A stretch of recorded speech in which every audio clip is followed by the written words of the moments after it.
These professional chefs all want to break into the top ranks of the world's culinary elite. Deciding who has the talent to cut it is MasterChef judge Gregg Wallace. I reckon I could do the lot in about 3 mouthfuls, and then maybe order another one. And culinary legend Michel Roux Jr. With 2 Michelin stars, he's expecting perfection. That's the style of food that I serve in my restaurant. That's the style of food that I love eating. Cooking doesn't get better than this.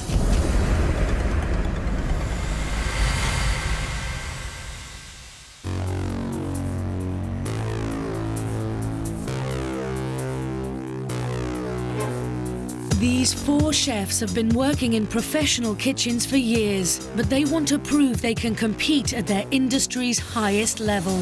I'm looking for a chef that cooks with feel, with flair, with passion. We may today uncover a great talent. Somebody who's really going to make a name for themselves in this, probably the most competitive of industries. In today's show, the professionals will be set 3 grueling tests.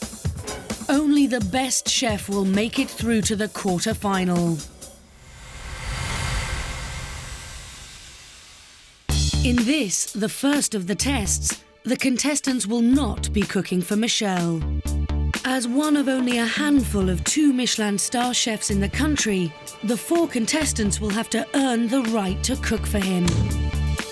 To whittle them down to the best 3, he's sending in his senior sous chef Monica to judge them.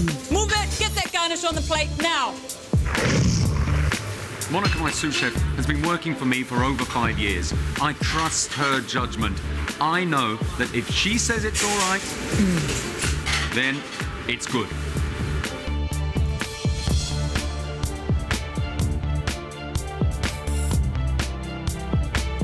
Monica wants to determine who she'd be prepared to put in front of Michel. Only the best 3 chefs will have the privilege to cook for him. The other will be going home. Today's skill test will be to prepare the squid, followed by a palate test to cook the squid and make us a sauce vierge. Sauce vierge consists of tomatoes, basil, touch of lemon juice, hint of garlic, crushed coriander seeds, virgin olive oil. I'm not going to put anybody through to Michel who can't cook the squid, doesn't know what a sauce vierge is, unless there's somebody worse than them. First up is 36-year-old ex-roofer Ian, who has earned a highly prized rosette. I'm going to be trying my hardest. No matter what the judges throw at me, I think I've got a good chance of being able to do it. 10 minutes, Ian. Off you go.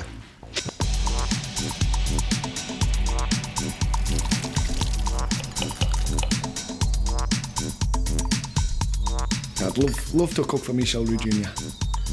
It'd be amazing to have him critique my food. You've got 5 minutes left. You've got to make the sauce, prep the squid and cook it.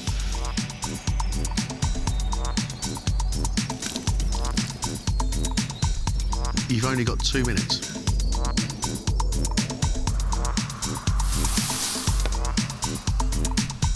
You've got 30 seconds.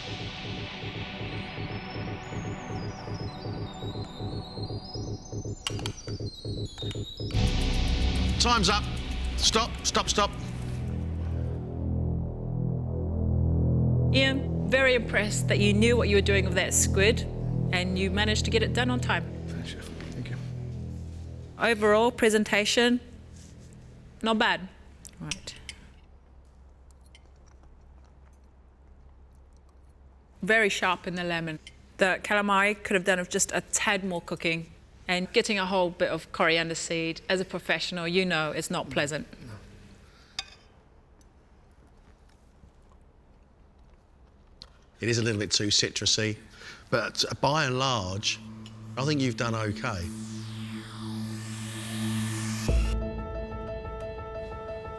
I'm reasonably happy with the way that went. Don't know whether I've done enough to go and cook for Michel Roux, but hopefully I have.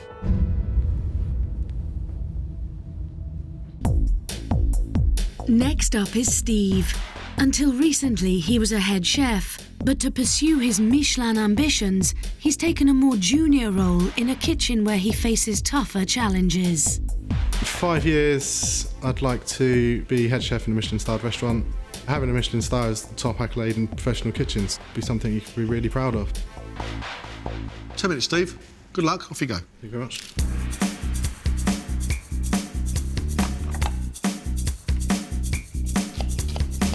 Cooking for Michel's sous chef today will be very tough because she's obviously worked to Michel's exacting standards. I'm sure that's the standard she'll be looking for from us.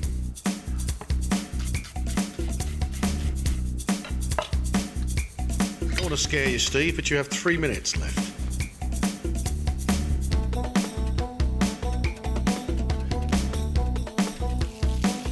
Got 60 seconds left.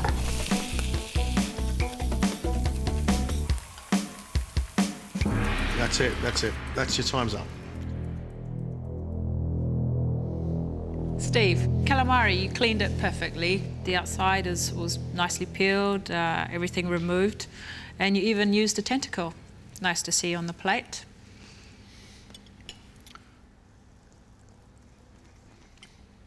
The seasoning is nice, very nicely done. But I have to say, you know, for a big piece of calamari, you need to cook it a touch more. Yeah. I love that sauce. It's got the sweetness of the tomato, it's got depth because you've seasoned it very well, it's got the tang of garlic. I like that. Thank you. Thank you. We'll see you again later. I really want to go through and cook for Michel Roux now, especially after that. Just hope I get the chance.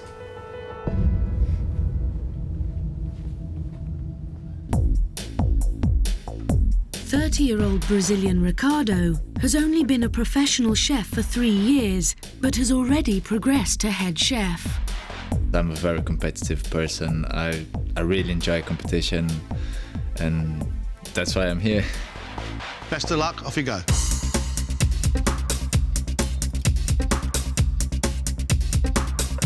My career ambitions, I think I would like to achieve, I think it's what every chef wants.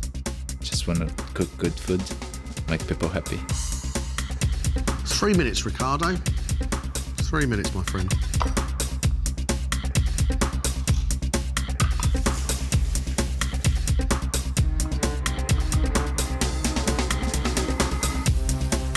You've got 1 minute left, 60 seconds. All right, you want to get the sauce on?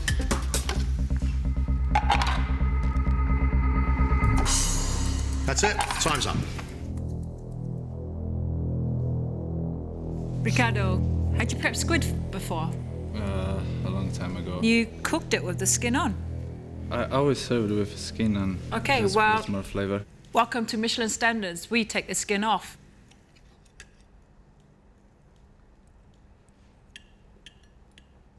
You left the beacon.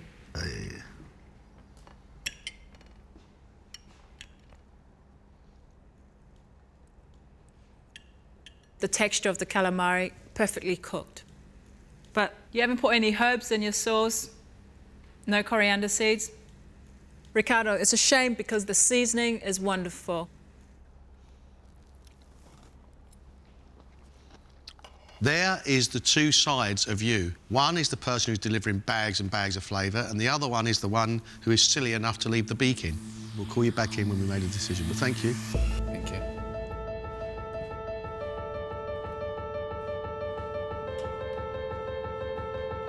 If they look on the cooking side, on the quality of the food, I think I got a chance.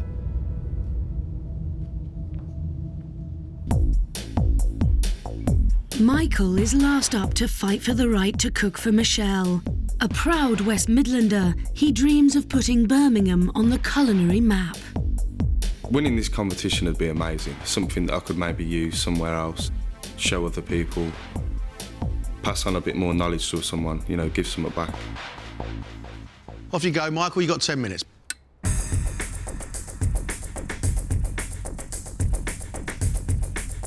I think being under pressure brings out the best in my ability. Being able to produce something from raw ingredients and then thinking, I think this is a winning dish. You've got 4 minutes, Michael.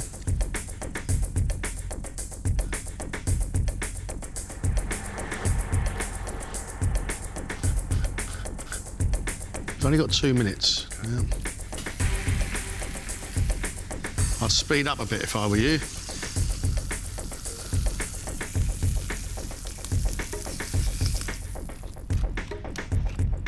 "10 seconds, so it's final touches, please. All done." Michael, brilliant, couldn't fault it. Great skills on the knife, and you seem to know what you were doing with the sauce vierge. Okay.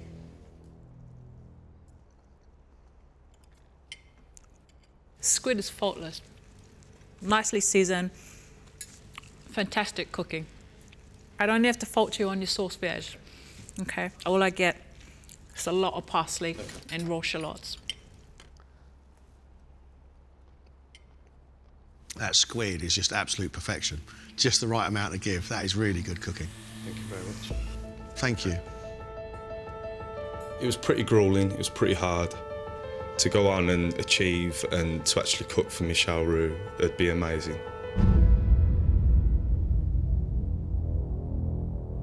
Whew, well, that is the first time I've seen that. 4 really strong cooks. Right, let's start with Steve. There are 2 skills we're looking at, and for me, he had it. Yeah, he prepped the squid extremely well. He made a great sauce. Great seasoning. He had everything that you needed to make a sauce veg. The guy definitely cooks. But his squid could have done with a little bit more cooking. Little points that I wasn't happy with either, so it's not quite the perfection that I was going for. Michael did very well in his skills test. He showed he had no problem cleaning the squid and preparing it, scored it to keep it flat, seasoned very well, nice and tender. And he cooked that squid to absolute perfection. If anything that let him down was too much parsley in his sauce. If I got the chance to go through the next round and cook for Michel Roux Jr., then it would be an amazing experience and something that I'd love to do. Michael's going through, Steve's going through. Ian, I thought, was a decent all-rounder, and I don't think he did a bad job. With his skills test, had no problem, flew through that. Unfortunately, he left the coriander seeds in his sauce, was a bit sharp on the lemon, but that could be tweaked. Can you actually teach a palate? I mean, if Ian can't taste, can you teach him to taste? Being in this competition could open a lot of doors for me, given that I do what I do every day in the kitchen. This is how I see Ricardo. You watch him work, you want to shut your eyes and maybe even close the door on him. But when you taste his food, it tastes really good. Ricardo made silly mistakes that a professional should not make. Left the beaks in, left the skin on. Unfortunately, I don't think he had any idea what a sauce vierge was. Where were the herbs, the coriander seeds? I know I can do better than I did today.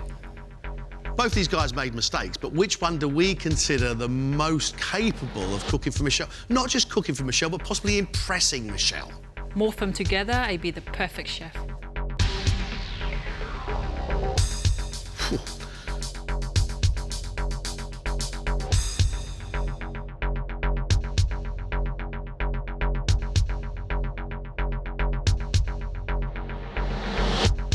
The person that's leaving us today is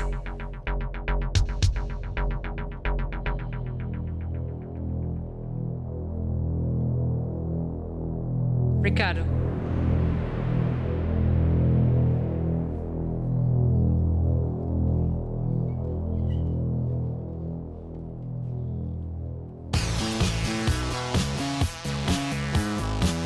Well done. That was the easy part for you. Now you get to go through and cook for Chef Michel. Do not disappoint me. I didn't want to come all this way and just in 10 minutes away. Now I can show more of my cooking skills. Very chuffed about getting through. Hopefully next time I've got the chance to show that I can cook to a higher level. The words really can't describe how I feel at the moment. To know that I'm coming back to do it all again, it's just great, really great.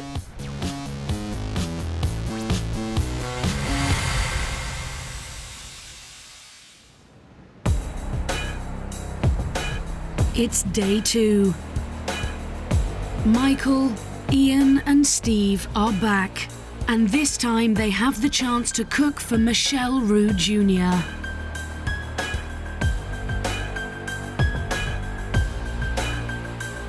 To get through to the quarter-final, they have to show him they can deliver the precise, inspiring food expected at this highest level. You wanted the opportunity to cook for Michel Roux Jr. For the versatility test, you have 2 saddles of rabbit in front of you. You have 50 minutes to create 2 very different dishes. I want to see you guys showing off. Show me what you can do. Off you go. Cook well. This is a chance for the chefs to demonstrate their versatility. Their larder ingredients include prosciutto, gem lettuce, artichokes, kale, mustard, prunes and lemon. They also have a selection of plates to give Michel a sense of their presentation skills. I'm expecting great things. I'm expecting 2 beautiful dishes. They are professionals. This is MasterChef. Deliver or go. The main ingredient today is saddle of rabbit with the offal. We are giving them the prime cut. This is the cut that you would find in Michelin-starred establishments. The kidneys and the liver of these rabbits can be used in various ways, as a salad, as a stuffing, or even in the sauce. I want to see them used. Rabbit is such a delicate flavour. I don't want to see powerful, pungent sauces being smothered over it. I want to be able to taste the rabbit. Yesterday I made some silly mistakes that I won't be making today. It's a different atmosphere to what I'm used to in the kitchen, and I think I can deal with it a lot better today. What are you cooking for us? Pan-fried rabbit liver on crostini, and following that with saddle of rabbit wrapped with prosciutto. You seem a little nervous. Yeah, I am. I should be fine. Once I've got going, it's just a little bit nerve-wracking.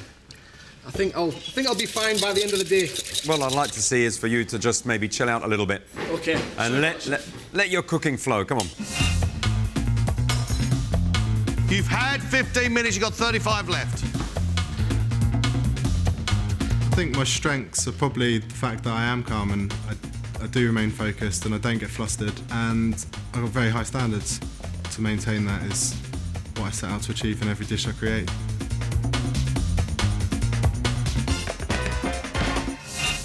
I'm pretty sure by the looks of your boning skills, you've cooked with rabbit before. Yeah, I've been using a lot of hair recently. So rabbit holds no fear for you? I wouldn't say that. This whole competition is a quite scary prospect. Why enter the competition? Because I like to thrive on that buzz that you get from the fear of failure. So.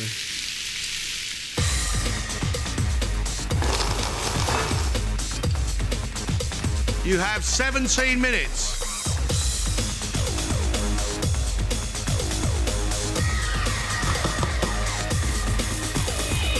All right, Michael, can you tell us what you're cooking for us?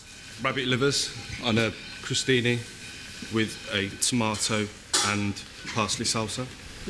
For my main course, I've done a balancing of rabbit stuffed with livers. What is your style of cooking, Michael? I'd like to think it's contemporary. I'd like to keep the flavours simple as possible. Just try and keep it nice, fresh, clean. What would be a good outcome for you? Hopefully, you know, get some good comments and take it on with me and progress with them.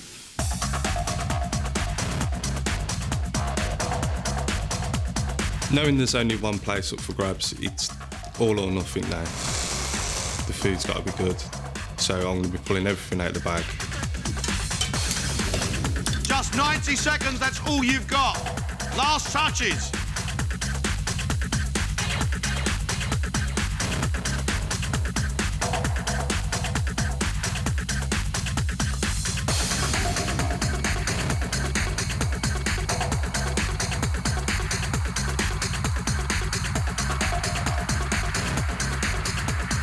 Time's up, that's it.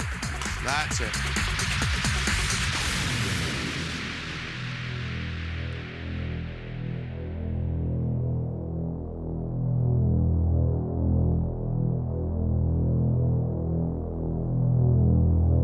26-year-old ex-roofer Ian's first dish is sautéed rabbit livers on crostini and tomatoes with a mustard and pine nut vinaigrette.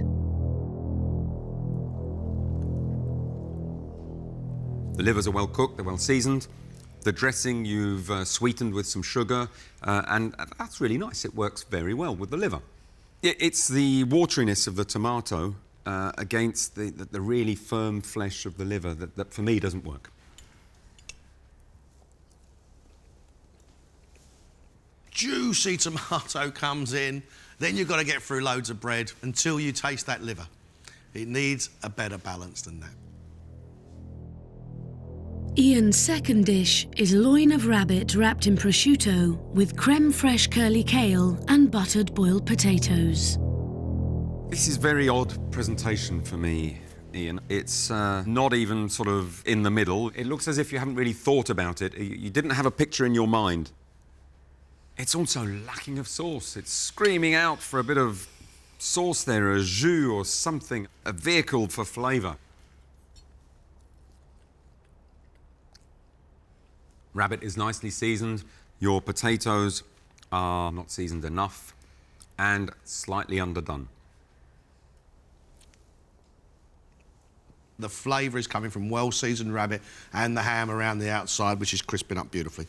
That centre part of the dish is a dream. It's lacking, there's no sauce. Very disappointed in my presentation on both dishes. I just didn't think it through. Steve wants his warm salad of rabbit livers and kidneys with pine nuts, prunes and a mustard dressing to demonstrate his desire for perfection. It looks really nice. I think you've grilled the liver as well, which, you know, those little bar marks which look good and add flavour to the liver. You've got the sweetness of the prunes, the meatiness of that liver and kidney. The dressing just needs a bit more sharpness, maybe a little squeeze of lemon, just to lift it all up, you know, lift it together. That goes from the crunch of the lettuce, which keeps it fresh and clean. You've got the meatiness there of the rabbit offal. I love those flavours. I love those textures. Steve's second dish is loin of rabbit wrapped in prosciutto with buttered kale, crushed artichokes and a creme fraiche and chive sauce. If you get food in a bowl, give me some sauce. That's a dribble of sauce.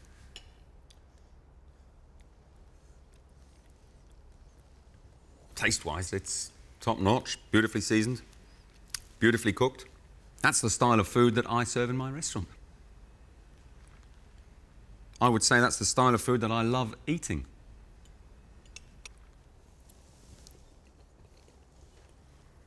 The best of food has a light texture and it's heavy in flavour. That's it. That is it. You should be very, very pleased with yourself. Obviously delighted with that kind of praise, but I'm not going to get too excited just yet because obviously we've still got this afternoon to go and it can all go wrong. 23-year-old Midland-born Michael's first offering is sautéed rabbit livers with a prune and whole grain mustard sauce served on toast. Love the fact that you've used the liver, because the rabbit liver for me is beautiful. It is a bit dry. It needs a sauce, needs something wet there. I think you're on the right track and you understand flavours. It's just not quite there.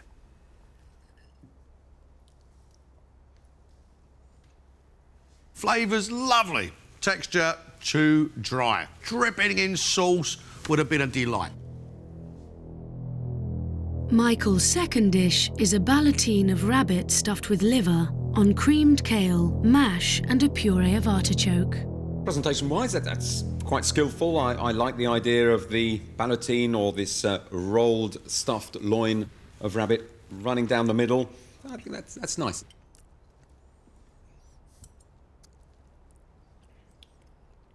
It's very moist, very tender. I like the fact that you've put some liver through there as well. Mashed potato is under-seasoned, and your Jerusalem artichoke puree as well. It's not quite cooked enough, but I can see you're knowledgeable and I can see you understand what we're looking for.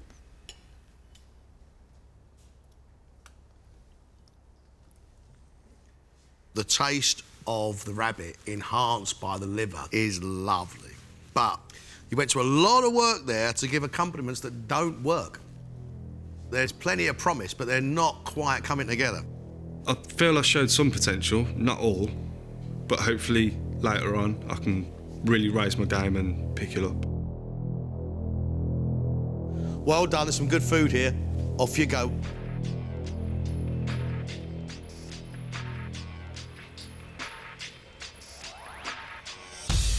These guys can really cook. It's going to make a very exciting next round. Steve, it's got to be pointed out, looks to me to be a real talent. His salad was slightly unbalanced, had a little bit too much little gem there and could have done with a bit more dressing, but it showed a lot of skill and a lot of knowledge. The ballotine was spot on. I could have eaten that, I could have served that in my restaurant. That was cooking of the finest order. However, I thought he let himself down a bit by putting the food in a bowl. If you put food in a bowl, give me lots of sauce. He's got off to a very good start. Classic recipe test is a different set of skills. I've got high hopes for Steve, but he's got to hold his nerve, because it wouldn't be the first time we see a great chef in the first round completely lose it in the second round. I think Michael has got great understanding of flavour, because that toast with the liver on top was really well seasoned. It was really well cooked as well. It was just too bulky. It was not fine dining. The flavours were fine dining, though. The way he cooked that ballotine and he put the liver through it as well, I thought was superb. But neither of his dishes were the complete thing. Next round, if he really gives us a complete dish, he's in with a shout. For me, Ian is far too nervous. He really needs to focus more on what he's doing. I think he has potential. However, that first course he gave us just didn't work. It was bland because of the bread, it was watery because of the tomatoes, the liver stood absolutely no chance. Although they were cooked very well and they were seasoned very well. The ballotine, it was all screaming out for a sauce. Does Ian understand the classics? That could be his saviour. In the next round, for me to progress, I've got to relax a lot more and I've got to produce some of the best food I've ever produced. It's only halfway. It's half time.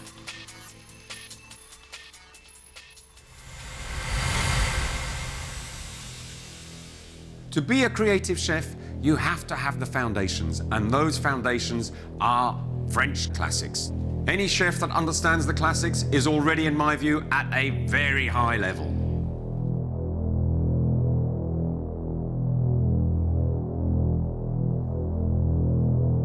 You've got an hour and 20 minutes to give me the perfect salmon en croute and the perfect creme caramel. Best of luck. Off you go. Creating the classics isn't easy. The customer has high expectations. He's eaten the dish before. You have to be able to do that dish justice. Their first classic is salmon en croute, salmon wrapped in pastry. Claimed as a French classic, it is thought to have Russian origins. Salmon en croute, such a simple dish, but very difficult to achieve greatness. The salmon has to be cooked still moist, still pink in my view, and the puff pastry has to be crispy. Beautifully decorated as well. Salmon's quite a meaty fish. It needs good seasoning. Let's have a bit of lemon on there, some herbs and spices.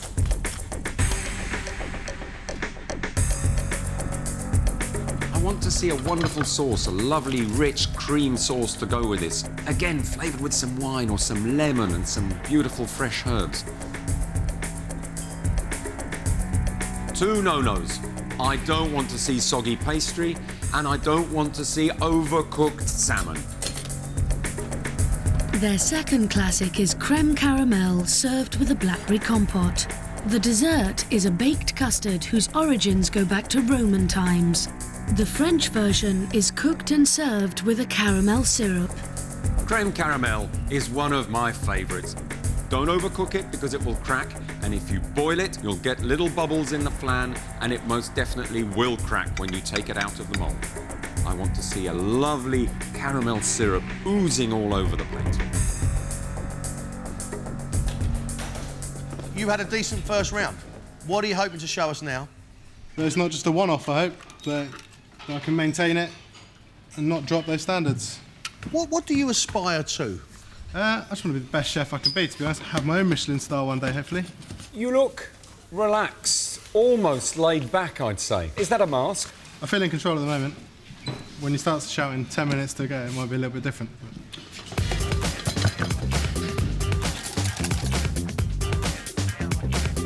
Steve is growing in confidence. Now he's starting to show off. He's made a little pancake to go around the salmon. I like it.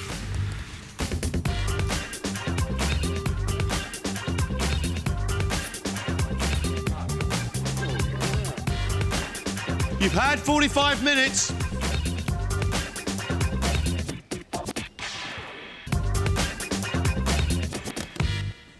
You happy with these two recipes? Creme caramel, nearly had a disaster with it by not putting sugar into it.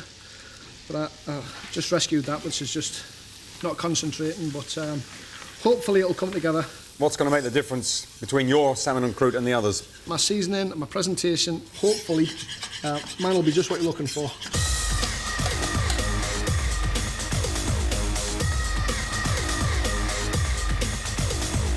He's put his creme caramel in the oven on the same time as his salmon, so the temperatures are not right. I think we're going to have salmon which is not crispy on the outside and maybe overcooked inside. I don't know, I really...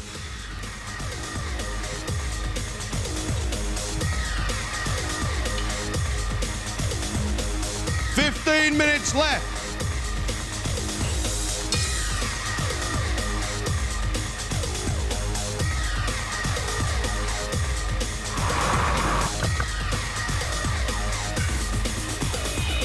Will you please it's fish in the classic recipe test? I'm pleased it's fish, yes. It's something that I enjoy cooking with. What do you think we're looking now from you, Michael?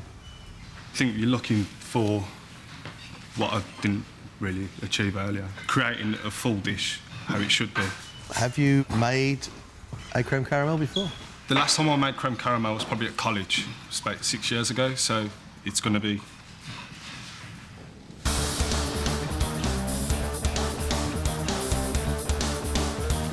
This morning, Michael didn't give us one complete dish. He's got to bring it together today. He's got to bring out all of his box of tricks. 3 minutes. Let's have it beautiful on the plate, please.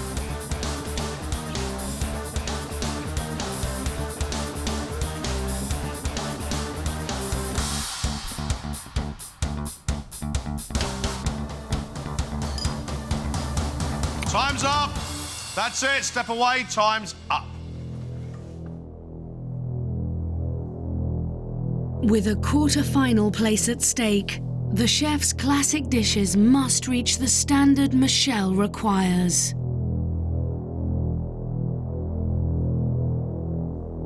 First under the culinary spotlight are their salmon en croute. Michael, we're going to start with yours.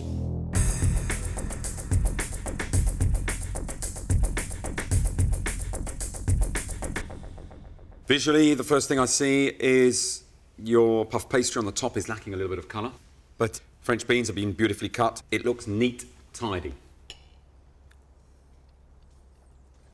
The puff pastry is slightly undercooked. Your salmon is still very moist, though, and beautifully seasoned. You've put lots of herbs in there with that butter. Unfortunately, the sauce, there's no cream in there. It looks grey. But I'm impressed with the salmon. Thank you. If I was in a restaurant right now, I wouldn't send it back because the fish has been cooked perfectly, but I'd be disappointed in the lack of flavour. Okay.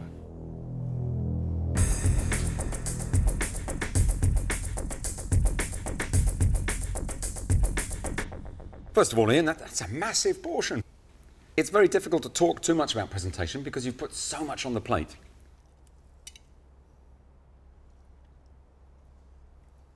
Ooh. The puff pastry hasn't cooked properly. I also noticed a lot of brown skin here. The sauce visually is nice, it's shiny, but unfortunately, far, far too much lemon in there. It really does...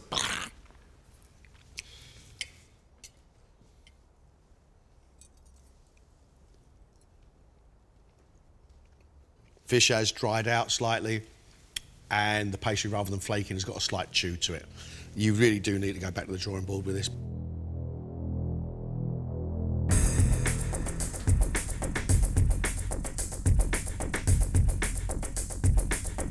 I like this presentation and I like this plate of food.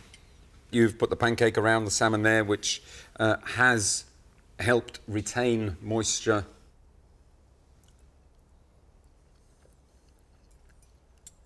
For me, the salmon is cooked to perfection. It is moist. It's how I like to eat my salmon. If I were to serve salmon en croute at my restaurant, I would want it to be cooked like that. Thanks very much.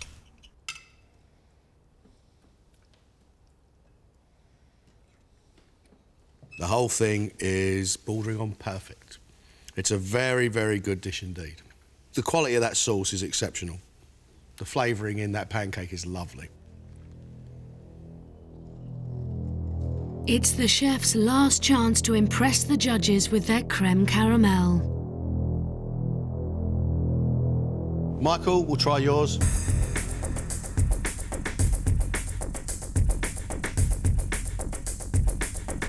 Very well presented, but what's missing slightly is a bit more syrup from the caramel. But it looks good. Thank you.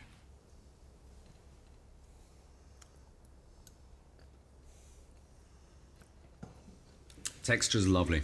You just put it in the mouth and it melts away, which is exactly what we're looking for. However, there's not quite enough caramel on there.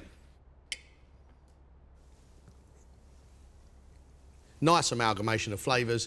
I reckon I could do with a lot in about 3 mouthfuls. And then maybe order another one. Lovely. Thank you. Today's gone really well in my eyes. I've had some good feedback, some good comments. Could have been a bit better, but I'm still happy with it.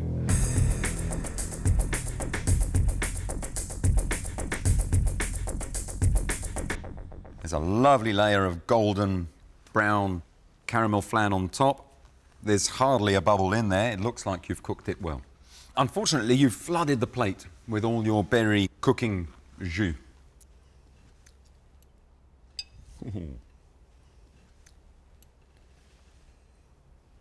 It's beautifully cooked. Texture's good. I would have liked a little bit more caramel on there. But saying that, I think it's a very, very good creme caramel. Thank you.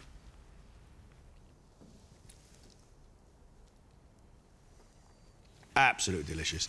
The texture is firm yet soft, and it holds long enough to get loads of caramel flavour in there. It's lovely. That's very well cooked. You should be proud of yourself for that. Thank you very much. Reasonably proud that I've got as far as I have done, but I'm glad it's finished.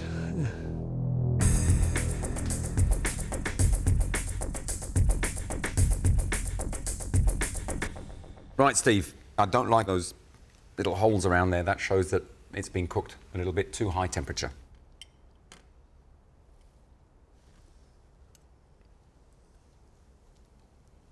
Your creme caramel has just got an ever so slightly grainy texture on the tongue. Hasn't got the silky smooth texture that I'm looking for. Not quite there.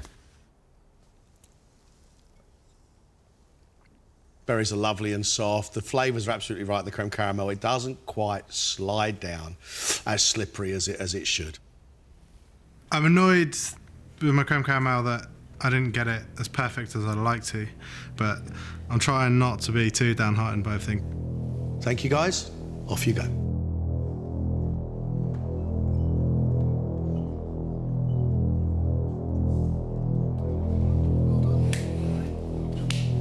These 3 guys were of a very, very decent quality. We've seen great knife skills, we've seen passion, great all-round skills.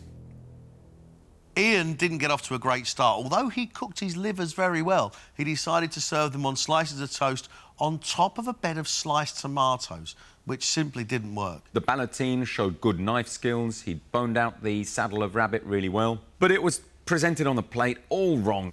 His salmon en croute, he'd managed to get overcooked fish and undercooked pastry. And he had actually left that grey-brown skin still on the salmon, which is aesthetically not nice. His creme caramel, though, was very good. No bubbles, no cracks. It had that lovely little wobble and a really good flavour of caramel. I think it's not my best food, but in the environment that I've been given a cooking, I think I've done the best that I could. Steve gave us some real quality stuff today. I mean real quality. He gave us a little salad I didn't actually like the look of. I thought it was a little bit bulky, a little bit scruffy, but his flavours and his textures were absolutely lovely. The next course was the ballotine that he'd made, and he'd used only the tenderest and best part of the loin of rabbit. It was beautiful. The sauce was heavenly. The flavours were perfect. It was by far the best dish we've had today. His salmon en croute. For me, the salmon was perfectly cooked, really moist, flavoursome. His creme caramel wasn't great. Out of the 3 creme caramels, his was definitely not the best. In fact, it was probably the worst. It was a creme caramel, but nothing spectacular.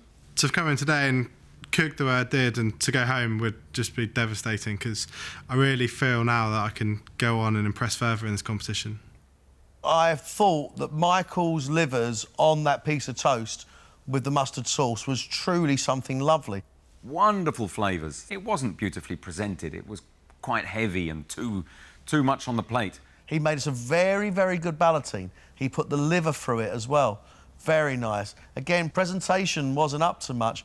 For the classic recipe test, his salmon en croute was well cooked. The salmon was good and it was well seasoned. Lots of lovely herbs in there. The sauce really let it down. It was grey, it was insipid, it wasn't silky smooth, and more importantly, it didn't have lots of flavour. But the presentation was good. He'd taken on board what we'd said in the first round, and he'd moved up. His creme caramel was good. Lovely texture, good depth of flavour. Not quite enough caramel, but it was a good effort. To make the quarterfinals would be absolutely amazing. To get the chance to cook for Michel Roux Jr. again would be great. Hopefully get some more good feedback and progress in this competition. We need to make a decision. And whoever goes through this round is a serious contender because they are quality. This is a tough one, Gregg.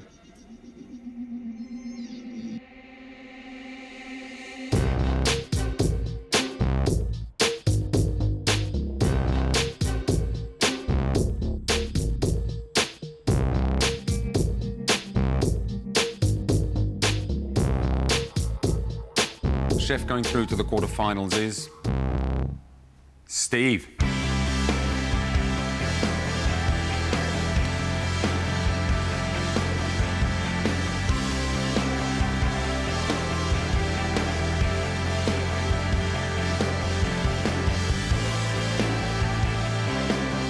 There's a lot I can take back home with me. I would have loved to go through to the next round, so I'm obviously disappointed. But that's life, eh? The fact that I got to cook for Michel Roux Jr., get some good feedback, the whole experience of today has been amazing. I think it's going to take a little while for the whole thing to sink in, to be honest. It's a bit of a shock at the moment. So proud. Steve will be back for the quarter-final to battle it out for the title of Professional MasterChef.